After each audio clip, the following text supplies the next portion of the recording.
चलिए बच्चों, आज की क्लास हम बात करेंगे क्लास 10 में एनसीईआरटी। जैसा कि आप जानते हैं कि हम लोग प्रश्नावली कवर कर रहे हैं और फाइनली 6.4 में हम लोग आ चुके हैं।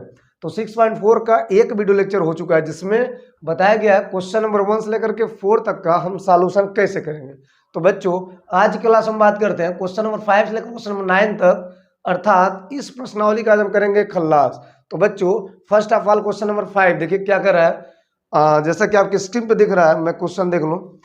कह रहा कि एक त्रिभुज ए बी सी की भुजाओं ए बी बी सी और सी के मध्य बिंदु क्रमशः डी ई और एफ है। कह रहा कि डी ई एफ और ए बी सी के क्षेत्रफलों का अनुपात ज्ञात कीजिए। बड़ा सिंपल बात कह रहा है। यहां पर सबसे पहले क्या करेंगे, फर्स्ट ऑफ ऑल जो क्वेश्चन नंबर 5 होगा, इसमें सबसे पहले हम फिगर की अगर हम बात करते हैं तो फिगर में क्या होगा बच्चों, फिगर में क्या होगा, अगर हम फिगर की बात करते हैं तो यहां पे आप सिंपली वे में एक फिगर बना लेना कुछ ऐसा।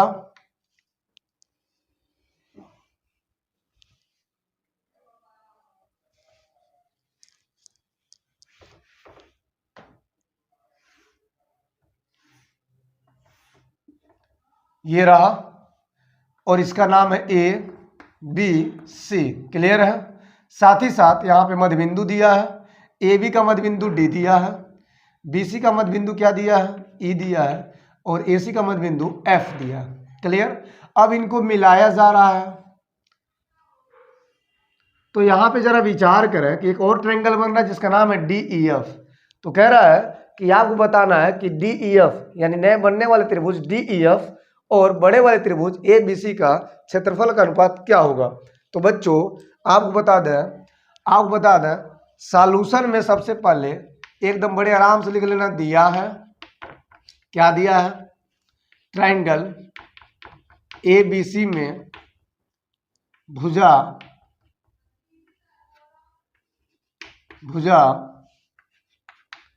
ए B B C and C A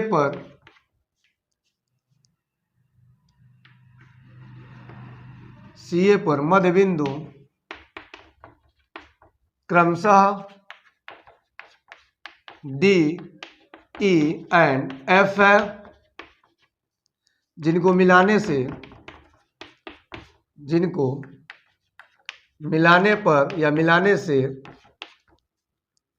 triangle D E F बनता है।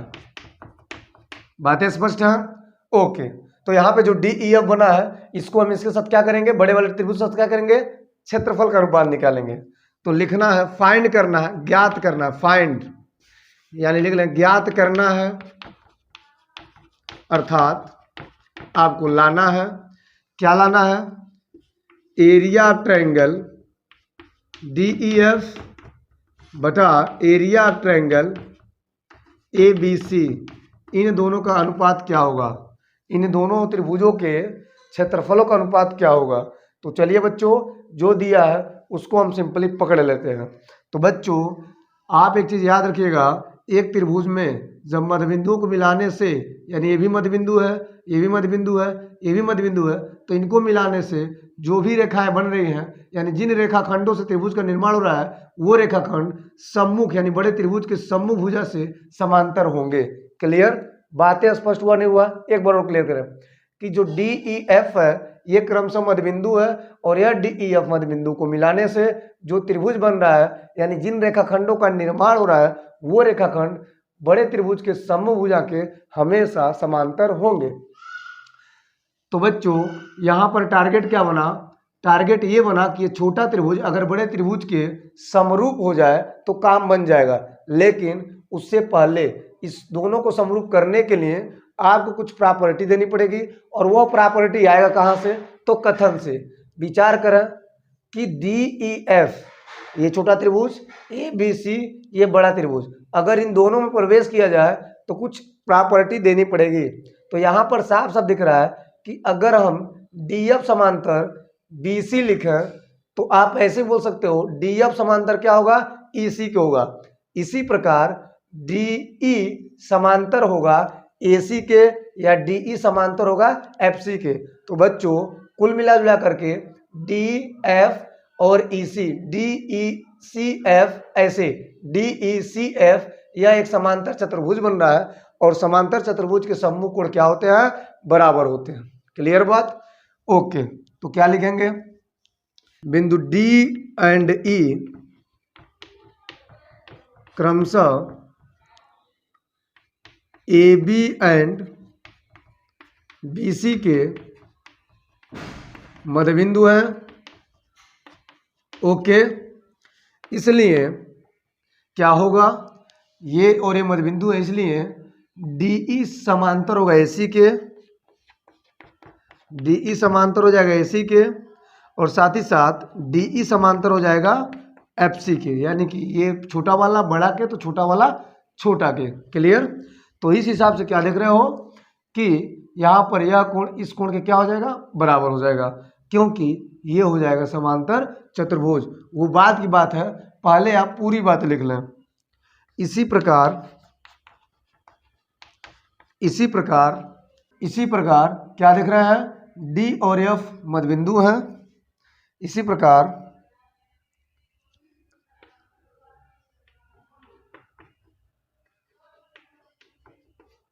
क्रमशः ए बी एंड ए सी के मध्य बिंदु हैं। सो क्या लिखेंगे? डी एफ समांतर होगा बी सी के,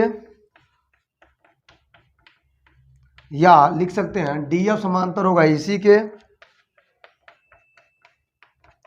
अब बच्चों पूरी बातें स्पष्ट होने जा रही है।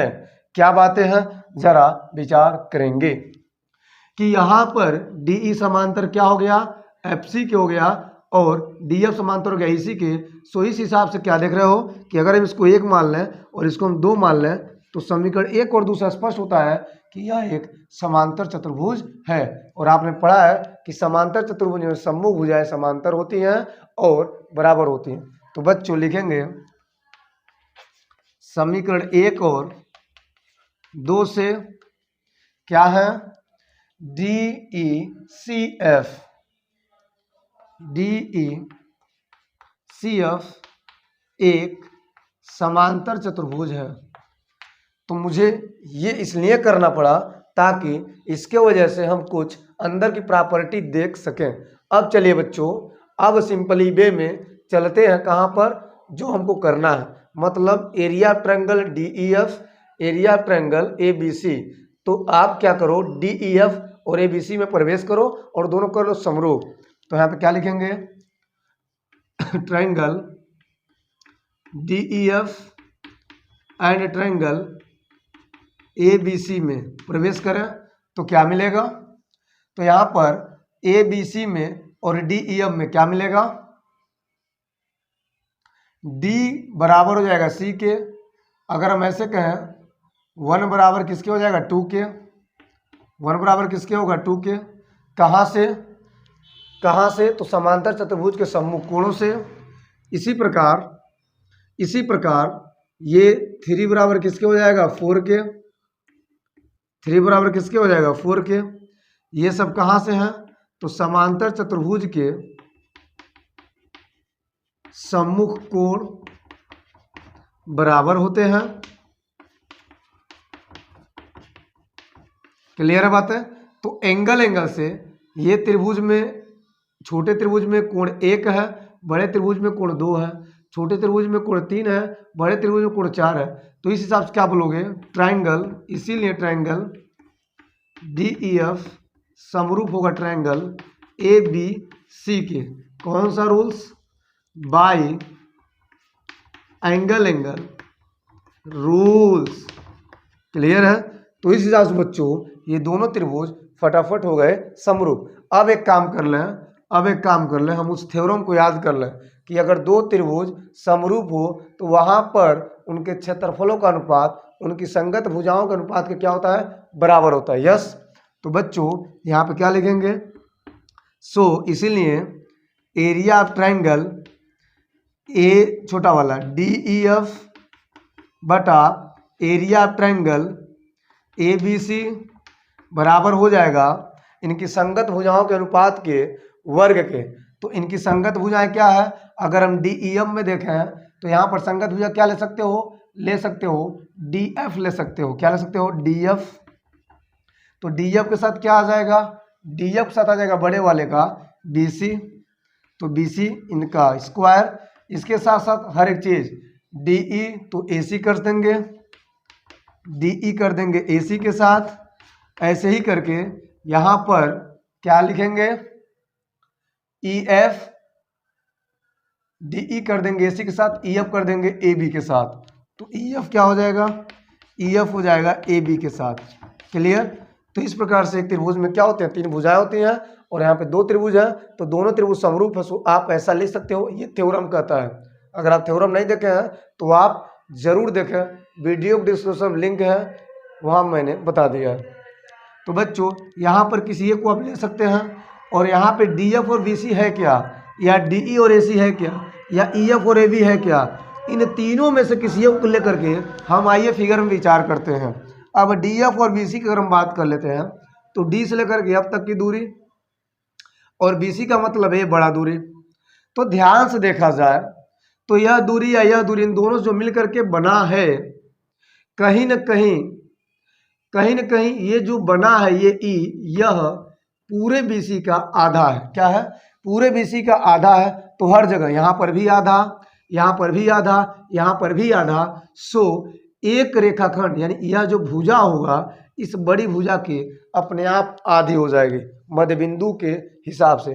तो बच्चों क्या लिखेंगे यहाँ पर? क्या लिखेंगे यहाँ पर? लिखेंगे DF इक्वल टू हाफ है किसके?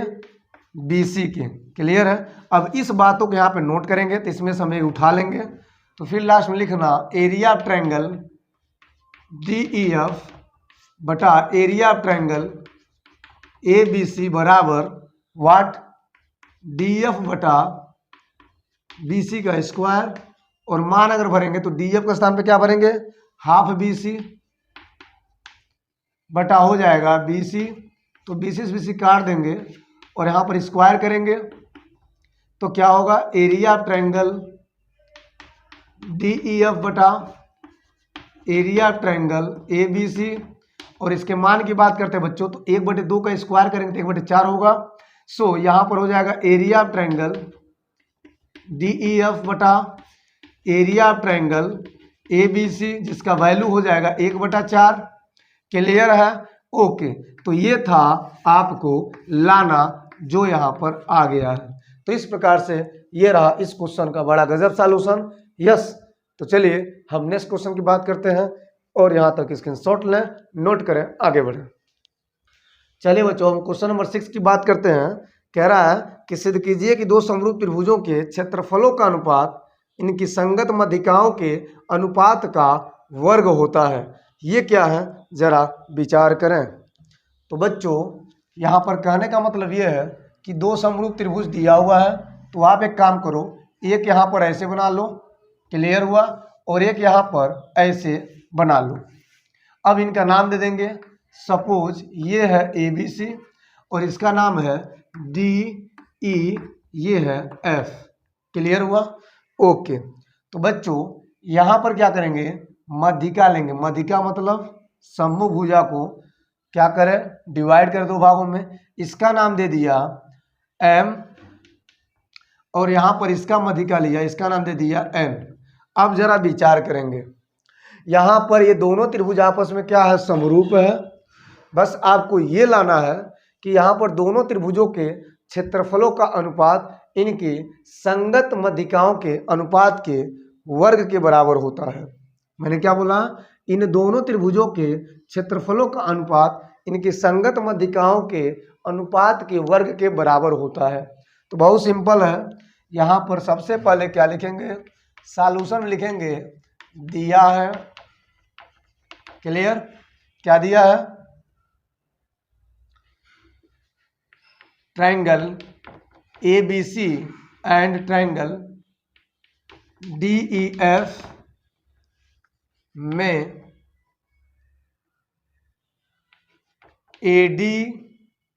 यहाँ पे AM एंड DN क्रमशः मध्यिकाएं हैं, क्लियर है? ओके। साथ ही साथ ट्रायंगल ए बी सी समरूप है ट्रायंगल डी ई एफ के। ओके, सिद्ध करना है। क्या सिद्ध करना है बच्चों? क्या सिद्ध करना है बच्चों? एरिया ऑफ ट्रायंगल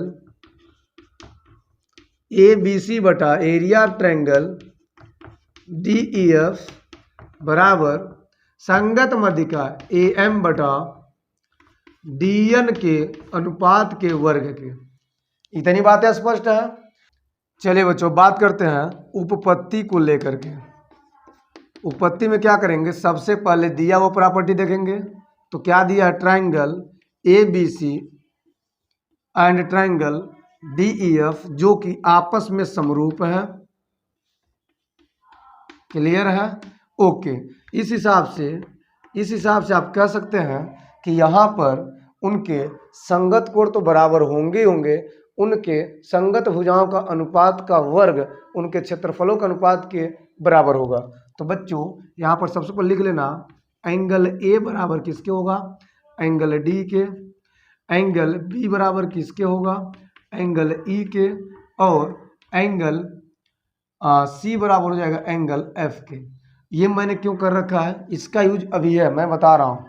साथ ही साथ area of triangle A B C बटा area of triangle D E F, इनका अनुपात बराबर होगा इनकी संगत भुजा के अनुपात के।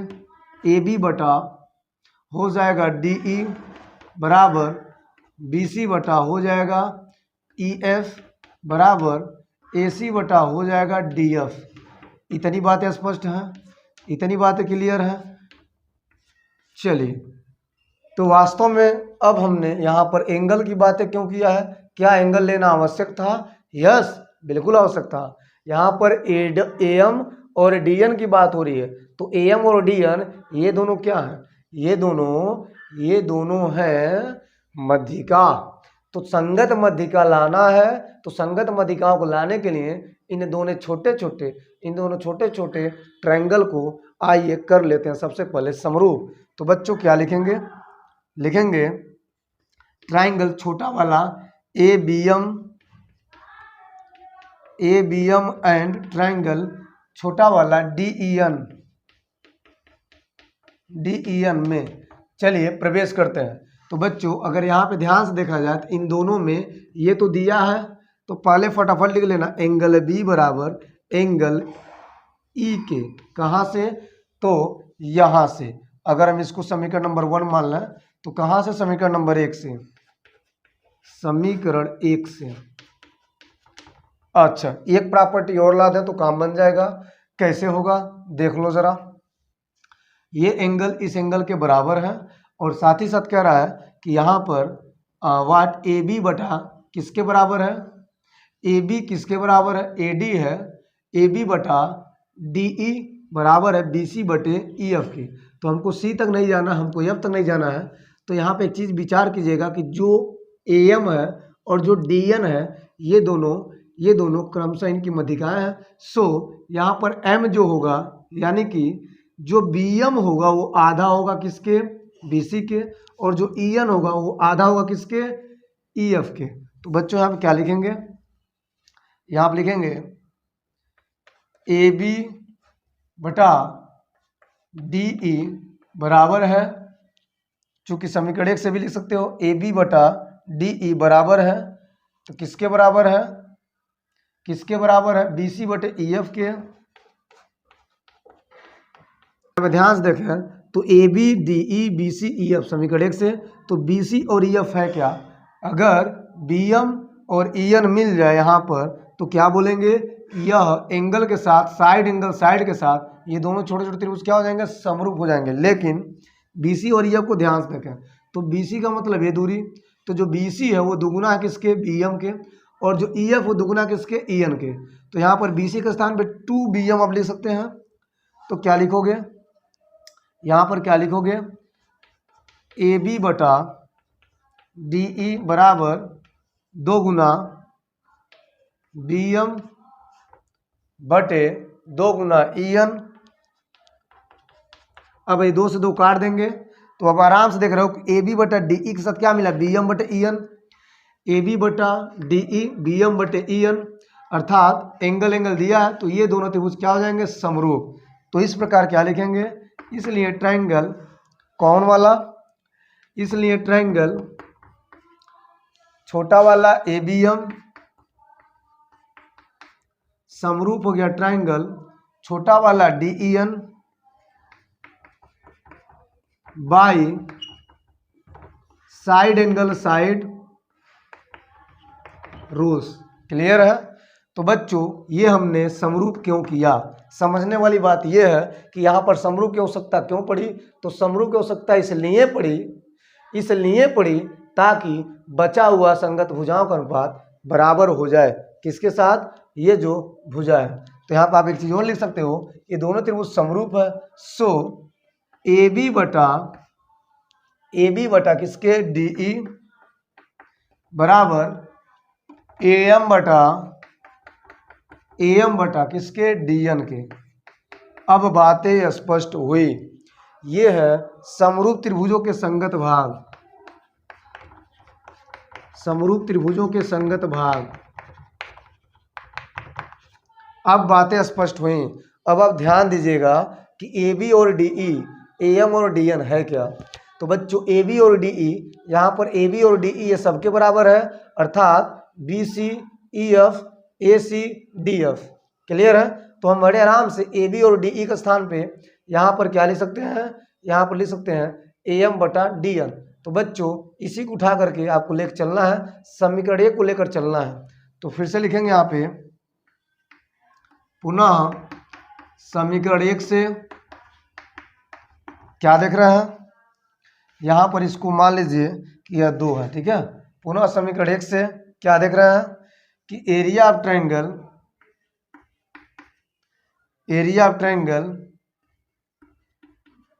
What right here, A B C बटा एरिया ऑफ ट्रायंगल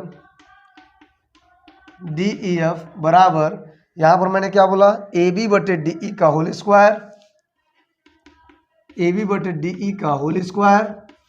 और यहाँ पर आप चाहो तो क्या लिख सकते हो, ए बी और डी का स्थान क्या लिखेंगे, ए एम बटे डी एन। तो यहाँ पर बच्चों हो जाएगा finally area of triangle A B C बटे area of triangle D E F किसके बराबर हो जाएगा, यहाँ से मान उठाएंगे ए एम बटा डी एन के होल स्क्वायर के। और यह कहाँ से, यह है समीकरण 2 से। तो बच्चों यही आपको लाना था जो यहाँ पर आ चुका है। तो ये रहा इसका गजब सा फॉर्मेशन, गजब सा सॉल्यूशन। यस, तो ये रहा क्वेश्चन नंबर 6। चलिए बच्चों अब हम बात करते हैं क्वेश्चन नंबर 7 को लेकर के। चलिए बच्चों बात करेंगे फाइनली क्वेश्चन नंबर 7 को लेकर के। तो बच्चों जैसा कि आपके स्क्रीन में दिख रहा है, बहुत प्यारा सा क्वेश्चन है। कह रहा है सिद्ध कीजिए कि एक वर्ग की किसी भुजा पर बनाए गए समबाहु त्रिभुज का क्षेत्रफल उसी वर्ग के एक विकर्ण पर बनाए गए समबाहु त्रिभुज के क्षेत्रफल का आधा होता है। ये क्या मैटर है, जरा विचार करें। तो बच्चों सबसे पहले क्या करेंगे, वही तरीका, आप एक वर्ग बनाइए, यानी फिगर बनाना पड़ेगा। लेटस यहाँ पे एक वर्ग है,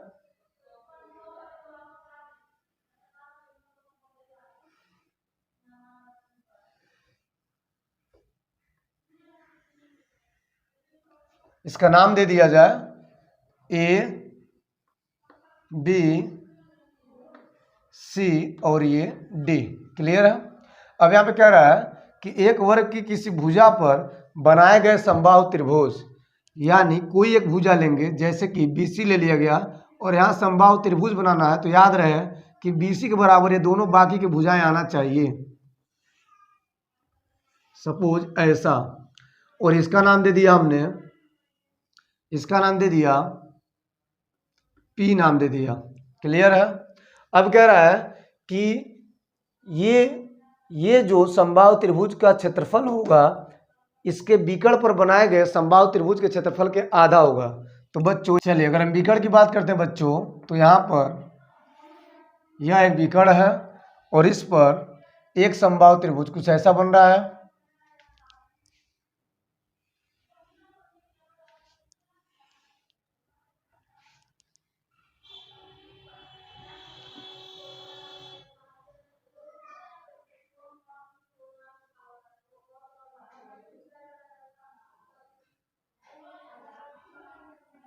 इसका हमने नाम दे दिया, इसका नाम हमने दे दिया क्यू। क्लियर है? चलिए पूरी फॉर्मेट समझते हैं बच्चों। यहाँ पर जो बीसी भुजा है इस पर एक त्रिभुज बना है जिसका नाम है बीपीसी, यह एक समबाहु त्रिभुज है। और साथ ही साथ जो बीडी विकर्ण है वर्ग का, इस पर भी एक समबाहु त्रिभुज बना है जिसका नाम है क्यूडीबी। अब यहाँ पे समझने लायक है कि इसका क्षेत्रफल इसके क्षेत्रफल का आधा होगा, तो कैसे होगा ये लाना है। तो चलिए फटाफट करते हैं सॉल्यूशन। तो बच्चों यहाँ पे लिखेंगे सॉल्यूशन, और सॉल्यूशन में सबसे पहले गजब बात कि लिख लेंगे दिया है। तो क्या दिया है? ए बी सी डी एक वर्ग है,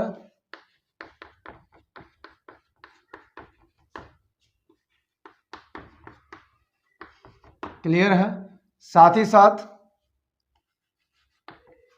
भुजा बीसी पर एक त्रिभुज, एक समबाहु त्रिभुज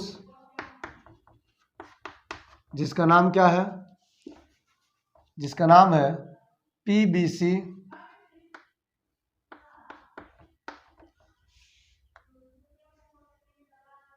तथा विकर्ण बीडी पर एक समबाहु त्रिभुज, एक समबाहु त्रिभुज जिसका नाम है क्यूडीबी स्थित है। अच्छा इतनी बातें क्लियर है? ओके। अब यहाँ फटाफट क्या लिखेंगे? सिद्ध करना है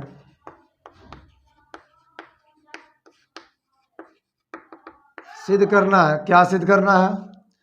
एरिया ऑफ ट्रायंगल छोटे वाले का पीबीसी बराबर है आधा है किसके? एरिया ऑफ ट्रायंगल बड़े वाला क्यूडीबी के।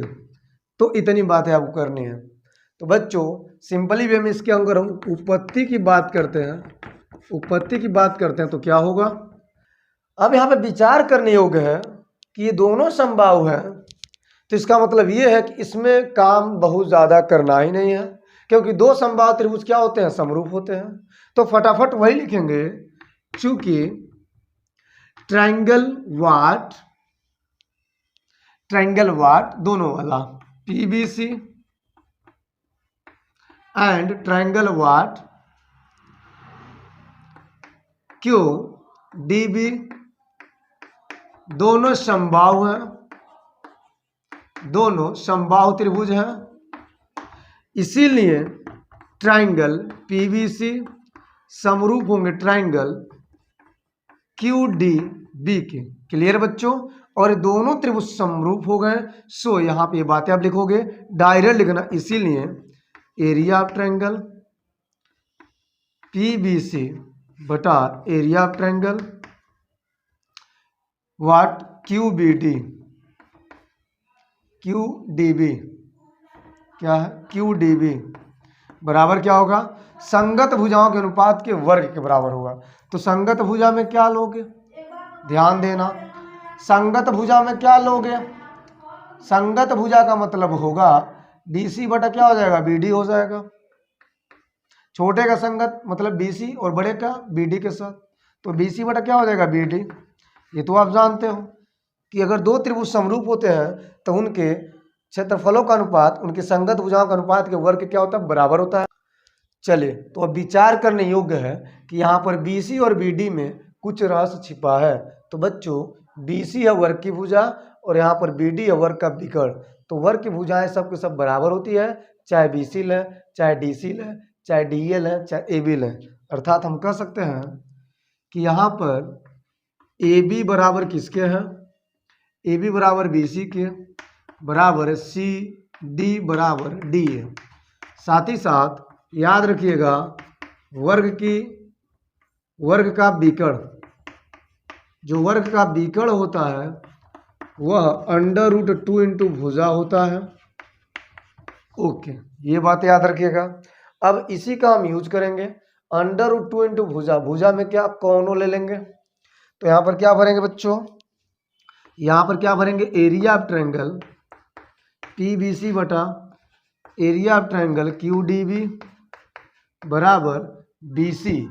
तो BC क्या है, भुजा है, तो BC रहने देंगे, बटा BD क्या है, विकर्ण है, तो BD का मतलब है ये वाला सूत्र लगाएंगे।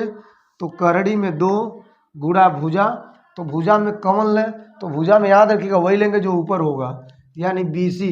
तो भुजा में कोई ले सकते हैं BC, तो यहाँ पर हम लिख देंगे BC। क्लियर है? ओके, अब BC से BC कैंसिल कर देना, तो यहाँ पर क्या मिलेगा 1/2, क्योंकि रूट में 2 का पावर 2 करेंगे तो 2 होगा। तो यहाँ मिल जाएगा एरिया ऑफ ट्रायंगल PBC बटा एरिया ऑफ ट्रायंगल QDB बराबर हो जाएगा 1/2।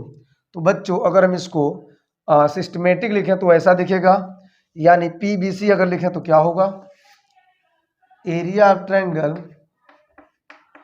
PBC बराबर, इसका मान कैसे निकलेगा, इसका इसमें गुणा होगा, अर्थात ये हाफ उधर चला जाएगा, तो हो जाएगा आधा एरिया ऑफ ट्रायंगल QDB के। क्लियर है? तो बच्चों यही आपको लाना था। यस, तो ये हो गया प्रूव्ड। क्लियर है? तो बहुत सिंपल है एक त्रिभुज के सवालों को हल करना। जब आप प्रैक्टिस करते हो तो सारे सवाल क्लियर होने लगते हैं, धीरे धीरे वो चीज़ें आने लगती हैं।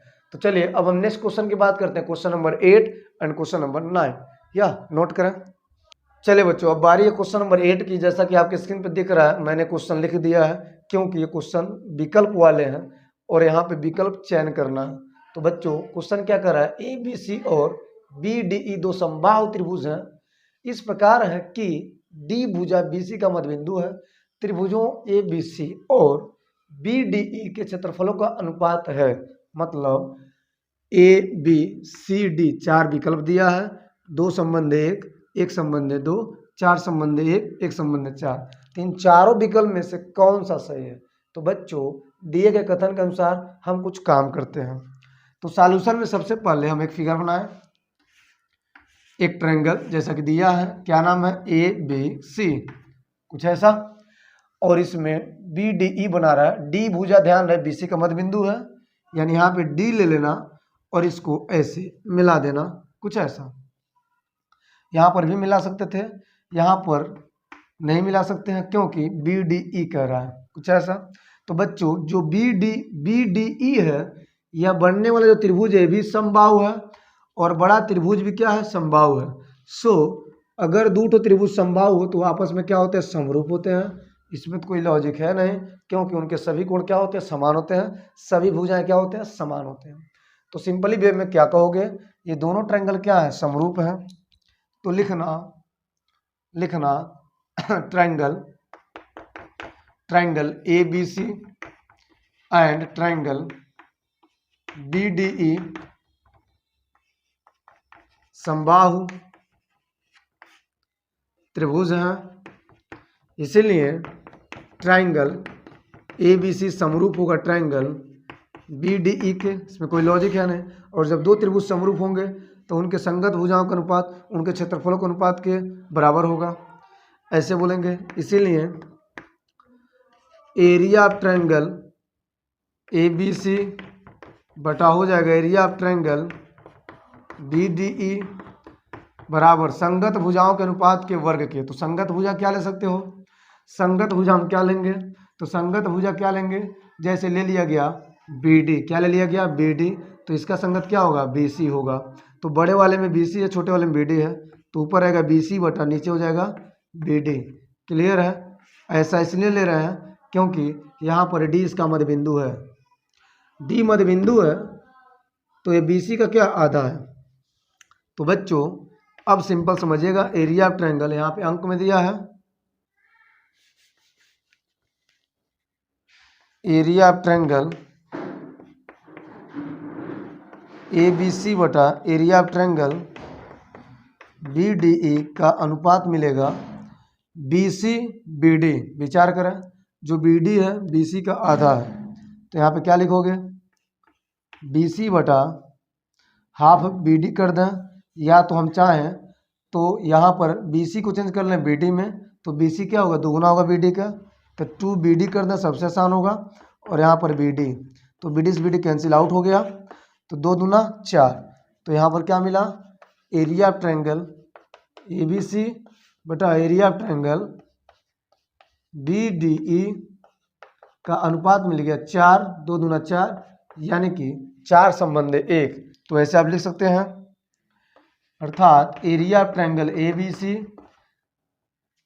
संबंध एरिया ऑफ ट्रायंगल BDE बराबर 4 संबंध 1। यही आपका आंसर है। अर्थात आप यहाँ देख सकते हो कि 4 संबंध 1, अर्थात सी वाला ऑप्शन क्या है, राइट है। तो सो इस प्रकार से क्वेश्चन आप कर सकते हो बड़े इजी वे में, ठीक है। यस, अब बच्चों इसी के आधार पे, जैसा कि क्वेश्चन नंबर 9 दिख रहा होगा, क्वेश्चन नंबर 9 इसी के आधार पे है, और क्वेश्चन नंबर 9 आप होमवर्क में रहेगा, जिसे आप करेंगे, जरूर करेंगे, और इसका जो आंसर होगा वह आप कमेंट बॉक्स में डालेंगे। क्लियर है। तो आज का लेक्चर हम समाप्त करते हैं। यस, आने लेक्चर का इंतजार करें, क्योंकि आने लेक्चर में बात करेंगे एक्सरसाइज 6.5, और उससे पहले हम देखेंगे एक प्रमेय जिसका नाम होगा पाइथागोरस प्रमेय, बहुत इंपॉर्टेंट है। यस।